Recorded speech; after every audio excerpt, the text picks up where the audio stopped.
సౌర కుటుంబంలో భాగమైన శనిగ్రహం అన్ని గ్రహాల్లోకెల్లా ప్రత్యేకంగా ఉంటుంది.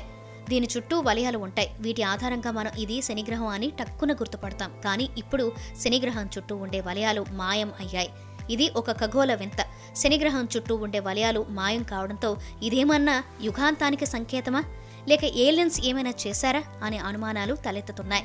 నిజానికి అలాంటిదేం లేదట. ఆ వలయాలు ఎక్కడికి పోలేదట. ఆ వలయాలు భూమి మీద నుంచి చూసే మనకు కనిపించవట. ఎందుకంటే ఆ వలయాలు ఇప్పుడు భూమికి సమాంతరంగా ఉన్నాయని, కాస్త వంపుగా ఉంటే కనిపించేవని పరిశోధకులు చెబుతున్నారు.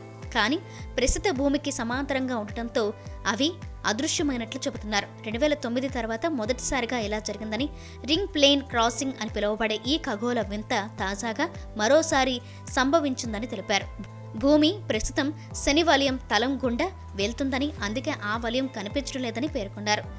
శనిగ్రహం 26.7 డిగ్రీల వంపు కారణంగా ఇది జరిగిందట. శనిగ్రహం సూర్యుని చుట్టూ తిరుగుతూ ఉండటంతో వలయాలు దిశను మార్చుకుంటున్నట్లు కనిపిస్తాయని, ప్రతి 13 నుంచి 15 సంవత్సరాలకు ఒకసారి భూమి దృష్టి రేఖతో సమాంతరంగా రావడంతో ఆ వలయాలు కనిపించవని వెల్లడించారు. చాలా చోట్ల వలయాలు 10 మీటర్ల మందం మాత్రమే ఉన్నందున అంచును చూసినప్పుడు అవి వాస్తవంగా కనిపించవు. అయితే ఇది తాత్కాలికమే కానీ ఈ నెల తర్వాత మళ్లీ శనిగ్రహం వంపు మార్చుకున్న తర్వాత మళ్లీ వలయాలు కనిపిస్తాయని పేర్కొన్నారు.